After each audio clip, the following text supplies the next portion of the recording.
নমস্কার, বাংলা কি বলছে আরও একটা নতুন পর্বে আপনাদের সকলকে স্বাগত। আপনাদের সঙ্গে রয়েছি আমি মৌমিতা। অনেকেই বলেন প্রতিবাদের শহর আমাদের এই তিলোত্তমা কলকাতা, মিটিং মিছিলের শহর এই কলকাতা। আর কলকাতার রাজপথে যখনই কোনো মিছিল হয়েছে দেখা গিয়েছে যে কোনো ইস্যুতে প্রতিবাদ গণ অভ্যুত্থানের চেহারা নিয়েছে।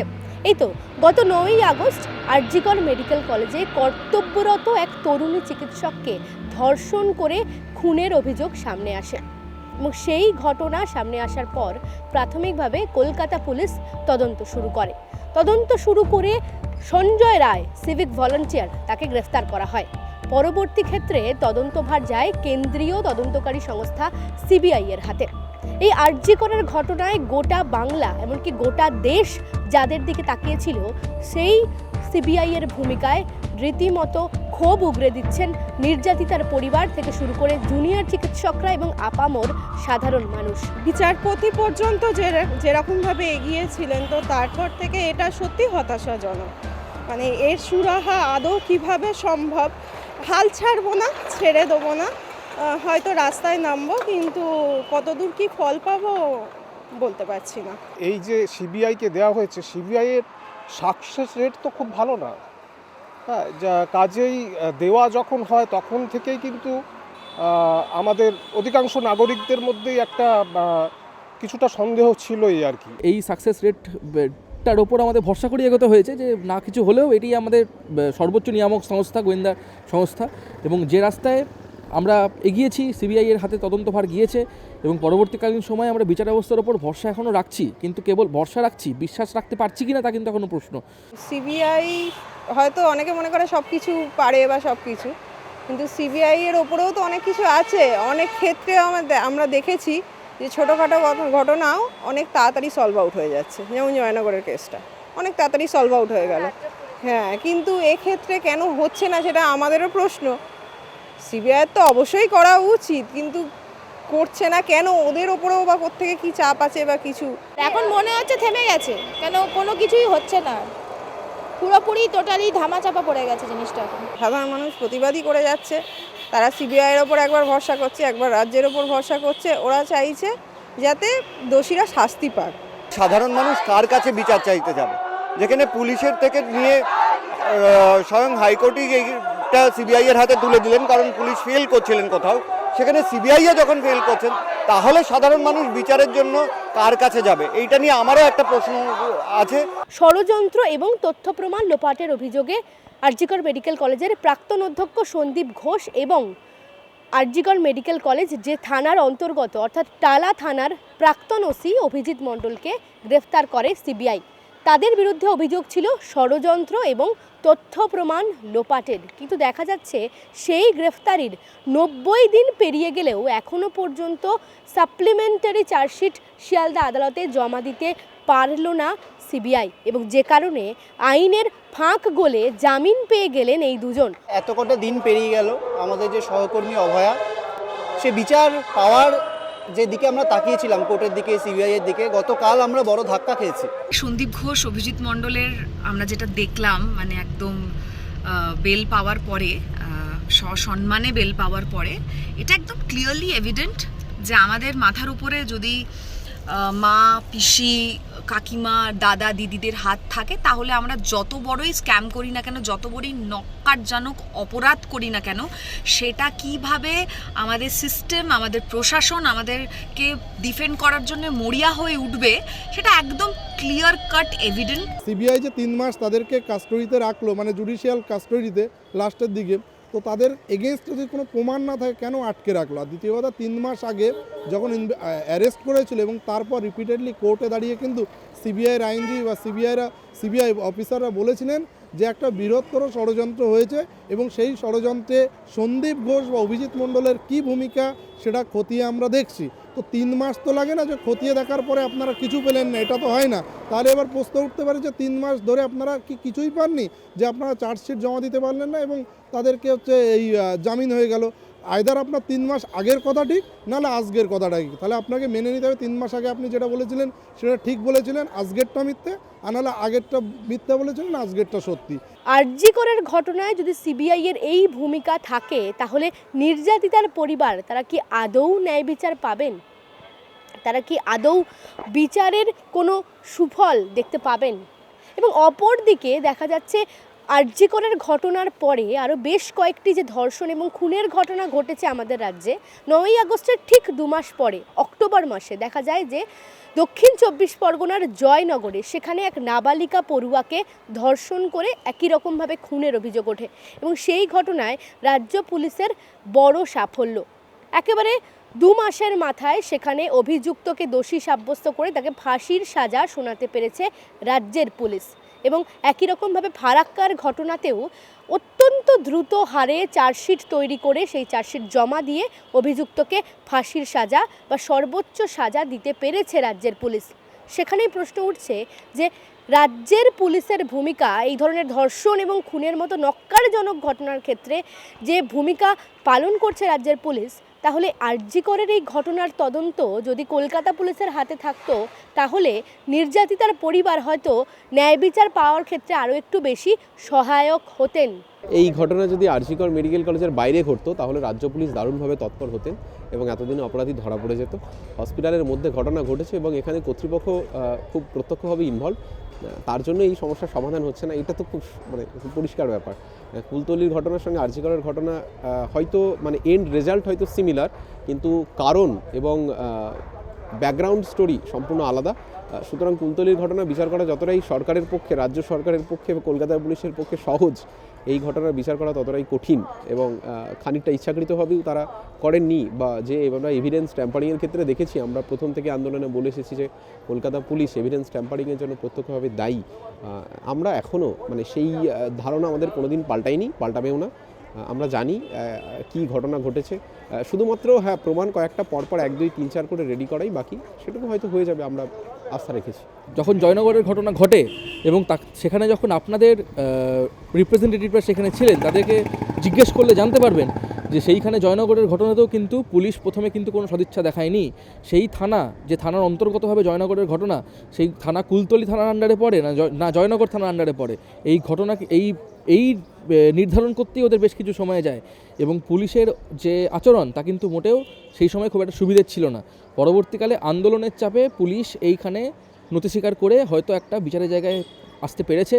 সে কারণে জয়নগর পুলিশকে আমরা সাধুবাদ জানাতে বাধ্য হই এবং তারা অবশ্যই সাধুবাদের যোগ্য। তার মানে এই না যে এখানেতে রাজ্য পুলিশ বা আমাদের কলকাতা পুলিশ থাকলেই সব কিছু হয়ে যেত, কারণ আমরা দেখতে পেয়েছি কলকাতা পুলিশ প্রথম দিন থেকেই কিন্তু খুব একটা এখানে সহযোগিতার হাত বাড়ায়নি এবং কলকাতা পুলিশ থেকে সিবিআইয়ের হাতে যাওয়ার পরও খুব একটা সহযোগিতার হাত কিন্তু আমরা দেখতে পাচ্ছি না।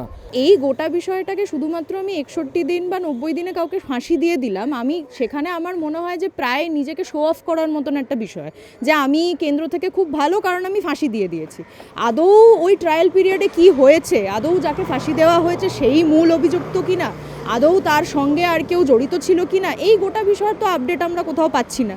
এবং তার আমরা তো দেখছি যে সন্দীপ ঘোষ যখন রিজাইন করছেন তখন তাকে নিয়ে এসে অন্য সিএনএমসির প্রিন্সিপাল করা হচ্ছে, তার বিরুদ্ধে ইডির কেস রয়েছে টাকা নয়ছয় করার। তো সাধারণ মানুষের টাকা নয়ছয় করেছে একজন মানুষ, প্রমাণ লোপাট করেছে, সে বেল পেয়ে যাচ্ছে। তো সেখানে হঠাৎ করে রাজ্য সরকারের তরফ থেকে কোনো ধরনের স্বতঃপ্রণোদিত উদ্যোগ কেন আমরা দেখতে পাচ্ছি না? তার পুলিশ যদি এতই ভালো হয় তাহলে সেই পুলিশ এসে আরও তথ্য প্রমাণ দিক কোর্টে, তাকে তো কেউ বারণ করেনি। নিশ্চয়ই আমার মনে হয় না যে সুপ্রিম কোর্টের জুরিসডিকশনে এই কেসটা থাকলেও, তাদের তদারকিতে এই কেসটা থাকলেও, কেসটা তো হচ্ছে বাংলায়। তো সুতরাং যদি পুলিশের কাছে কোনো তদন্তের কোনো বিষয় থাকে, কোনো এভিডেন্স থাকে, তারা নিশ্চয়ই এসে দিতে পারেন। কিন্তু এখানে সোজাসুজি বোঝা যাচ্ছে যে এটা একটা শো অফের বিষয়, মানুষের ধান সরানোর বিষয়, যে আপনি আরজি করের জন্য আমাকে দোষারোপ করবেন না, কারণ আমি 61 দিনে কাউকে ফাঁসি ঘোষণা করে দিয়েছি বা একটা কেস সলভ করে দিয়েছি। বারংবার একটা কথা উঠছে জয়নগরের ঘটনা, তো ওখানে তো বিচারের একটা উঠলো, জায়গা এলো এবং ফারাক্কার ঘটনাও একটা বিচারের পাওয়ার জায়গাতে এসছে।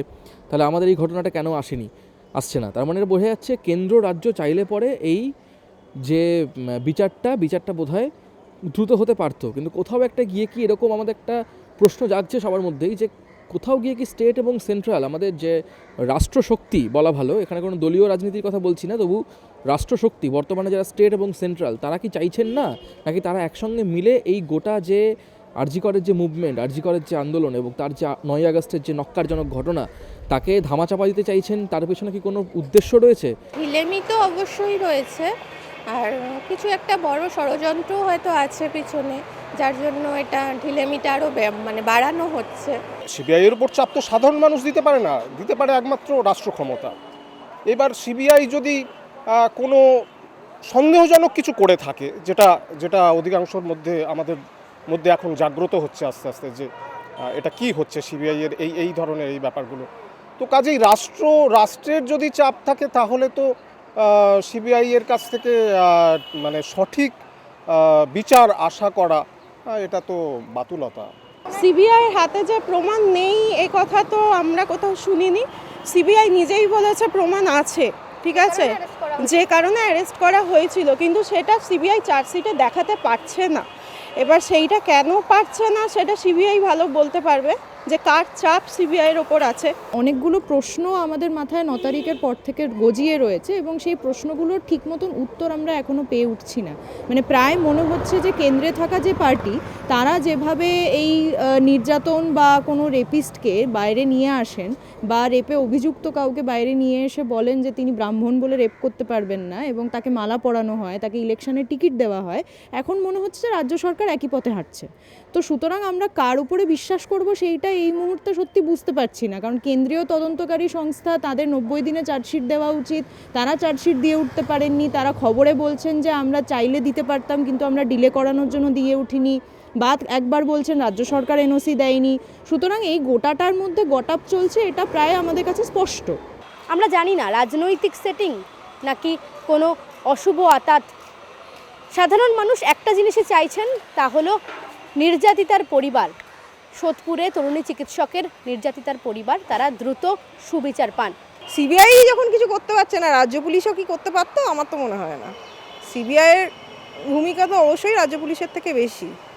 সিবিআই যখন করতে পারছে না, রাজ্য পুলিশও এক্ষেত্রে মনে হয় না, যদি করতে পারতো ওরা আগেও করতে পারতো। ভালো কাজ করেছে, এবার এক্ষেত্রে কেন ভালো কাজ হলো না সেটা রাজ্য পুলিশ তো নিজে জানে। আর রাজ্য পুলিশের মাথার উপর কারা আছে তারাও আশা করি জানে যে এই ঘটনাটাকে এখানে কেন চাপা দেওয়া হলো, তাই না? এটা ওপেনলি সবাই জানে, সবাই বুঝতে পারছে যে গলদদা কোথায়। গলদদা যদি গোড়ায় থাকে সেখানে তো আমরা মানে চুনোপুটি জনসাধারণ হয়ে সেখানটা নাড়ানোর ক্ষমতা আমাদের কতটুকু থাকতে পারে। সিবিআইকে তো তদন্ত করাও খুব মুশকিল, প্রমাণ অনেক কাল আগেই লোপাট হয়ে গেছে, ভবিষ্যতে যে প্রমাণগুলো পাবে সেগুলোও হয়তো লোপাট হয়ে যাবে। যেখানে সিবিআই কিছু করতে পারেনি সেখানে কলকাতা পুলিশকে ভরসা করে আমরা কি করব, তাই না? আর সিবিআইয়ের হাত থেকে যখন এইরমভাবে ব্যাপারটা এই দিকে ঘুরে গেছে, তো সেখানে আমরা পথে নেমে আর আমাদের পক্ষে আর কত দূর গেলে আমরা বিচার পাবো সেটা তো আমরা নিজেরাও ভাবতে পারছি না। আস্থা সব পুলিশের ওপরেই আছে, কলকাতা পুলিশ বা সিবিআই সবের ক্ষেত্রেই আছে। এখন ওরাই বা কতটা কি কাজ করতে পারবে সেটার ওপর নির্ভর। কলকাতা পুলিশের ওপর আস্থা কেন আমরা হারাবো? সিবিআইকে আমরা এর আগেও দেখেছি অনেক ঘটনা চলতে চলতে সেটা মাঝপথে স্টপ হয়ে গেছে। আর এত বড় ঘটনা যেখানে গোটা কলকাতা শহর, গোটা মানে ইন্টারন্যাশনাল লেভেলে এই ঘটনাটা চলে গেছিলো, সেখানে যখন এই বিচার আমরা শেষ পর্যন্ত পেলাম, তো সেখানে সিবিআইকেও আমি এগিয়ে রাখতে পারবো না। অন্তত আমার ব্যক্তিগত মত, আমি সিবিআই বা রাজ্য পুলিশ কাউকেই এক্ষেত্রে কোনো নাম্বারই দিতে পারছি না। আসলে শাসক যতক্ষণ পর্যন্ত না সচেতন হচ্ছে এই ব্যাপারে, ততক্ষণ পর্যন্ত মনে হয় না যে কোনো কিছুরই জাস্টিস সম্ভব। হ্যাঁ, এটাই আমার মনে হচ্ছে আর কি। শাসককে খুব নিরপেক্ষভাবে ভাবতে হবে যে তার কর্তব্যের ব্যাপারে, তার রাজধর্মের ব্যাপারে। সুপ্রিম কোর্টে তার মতো করে মামলা চলছে এবং শিয়ালদা আদালতে ট্রায়াল পর্বও বেশ কিছুদিন হলো, সেখানেও ট্রায়াল পর্ব চলছে। দ্রুত ন্যায় বিচার পাক নির্যাতিতার পরিবার, প্রত্যেকেই সেটা চাইছেন, সেটা কেন্দ্রীয় এজেন্সির হাত ধরেই হোক কিংবা কলকাতা পুলিশের সহযোগিতায়। পুলিশ প্রশাসন, তদন্তকারী সংস্থা, সিবিআই বলুন বা ওপর মহলে যারা বসে আছেন, তাদের আমার মনে হয় তারা লক্ষ লক্ষ টাকা বেতন পান, লক্ষ লক্ষ টাকা রোজগার করেন, তাদের বাড়ির মহিলারা যথেষ্ট সুরক্ষিত বলে হয়তো সাধারণ বাড়ির মহিলাদের বিচারটা ওনারা হয়তো সেই গুরুত্ব দিয়ে দেখেন না। আমার এটা ব্যক্তিগত মতামত। সিবিআই করলে ভালো হবে না এ করলে ভালো হবে এটা তো আমরা বলতে পারি না। মোট কথা আমাদের বিচারটা দরকার। কি রাজ্য কি কেন্দ্র, মানে যেটা অন্যায় সেটা তো অন্যায়। এবারে এই ধরনের যদি পক্ষপাতিত্ব থাকে যে কিছু বিচার পেতে গেলে আমাদের রাজ্যের কাছে যেতে হবে, কিছু বিচার পেতে গেলে কেন্দ্রের কাছে যেতে হবে, এই ভাগাভাগিতা, এই ডিসক্রিমিনেশনটা যদি না থাকে তাহলে আমরা কিন্তু জাস্টিসটা পেতেই পারি। হ্যাঁ, সেটা তো নেই, সেটা কেন হবে? সেটা আমরা মানে জাস্টিসের জন্য যাচ্ছি, সেটা কেন্দ্র রাজ্য আলাদা আলাদা কেন হবে? রাজ্য পুলিশ সত্যি কথা বলতে কি করেছে, রাজ্য পুলিশ শুধুমাত্র সঞ্জয় রায়কে অ্যারেস্ট করেছে, কলকাতা পুলিশ, কিন্তু সিবিআই পরবর্তীকালে অ্যারেস্ট করেছে এই সন্দীপ ঘোষ এবং অভিজিৎ মণ্ডল। জামিন পেয়েছে, আবার সুযোগ আছে, আবার হয়তো পরবর্তীকালে তারা অ্যারেস্ট হতে পারে। তাছাড়াও ফিনান্সিয়াল ইরেগুলারিটিসের কেস, সেটা আলাদা কেস নয়, এর সাথেই কিন্তু রিলেটেড। সেখানে সন্দীপ ঘোষ আরও 4 জন এবং আশিস পান্ডের মতো একজন গুন্ডা অ্যারেস্ট হয়েছে। তো এটা সিবিআই করেছে, আমরা কখনোই বলছি না যে সিবিআই কিছু করেনি, কিন্তু সিবিআই সেই মাথা পর্যন্ত যায় না। আমাদের অবশ্যই হতাশা আছে যে সিবিআই শেষ পর্যন্ত গেল না কেন, সিবিআই মাথা পর্যন্ত গেল না কেন। যে কোনো ব্যাপারে, শুধু আরজিকর বলে না, যে কোনো ব্যাপারে আপনি ধরুন না সারদা কাণ্ড, সবাই সব জানে, আজ পর্যন্ত কোনো কিছু তার সমাধান হয়েছে? এইরকম সমস্ত ব্যাপারই এগোবে। এখানে বিরোধী পক্ষ থাকে কেন্দ্র, তো তাদেরকে দেখাতে হবে যে আমি এই সরকারের বিরোধিতা, তার জন্য তারা নানান রকম আন্দোলন করবে, রাস্তায় দেখাবে, লোককে দেখাবে, কিন্তু আসল সত্য তো ওখান থেকে যতক্ষণ না কোনো কিছু প্রেসার আসবে ততক্ষণ কোনো কিছুর পজিটিভ রেজাল্ট আসবে না। কলকাতা পুলিশও হয়তো করতে পারতো এটা, ইনফ্যাক্ট সিবিআইও করতে পারতো, হয়তো করছে না। সেটা নিশ্চয়ই কোনো পার্টিকুলার রিজন আছে যেটার জন্য করছে না। হয়তো এটা করলে হয়তো এমন কেউ বেরিয়ে আসতো যেটার জন্য হয়তো সেটা পরে কোনো প্রবলেম হয়ে যেত আমাদের স্টেটের জন্য। এই ঘটনার বিচার করা খুব কঠিন ব্যাপার, সেটা আমরা জানি, সেটা সবাই জানে। এই ঘটনার বিচার করা খুব কঠিন ব্যাপার, কারণ এই ঘটনার সঙ্গে যারা জড়িত তারা আমার আপনার মতো খুব একটা সাধারণ মানুষ নয়, যারা ধরলাম, তুলে নিয়ে গেলাম, বিচার করলাম। তো বিচার ব্যবস্থার ক্ষেত্রে অনেক রকম বাধা থাকবে। এই ঘটনার বিচার কোথায় না কোথায় গিয়ে পৌঁছেছে। সুপ্রিম কোর্টের প্রধান বিচারপতি থেকে শুরু করে কলকাতা পুলিশের টালা থানার ওসি থেকে শুরু করে সুপ্রিম কোর্টের প্রধান বিচারপতি, ঘটনার সঙ্গে সবাই জড়িত। সুতরাং এই ঘটনা কি খুব একটা সাধারণ ঘটনা? খুব সাধারণভাবে যে এর বিচার পাওয়া যাবে এরকম তো আমরা ভাবিনি।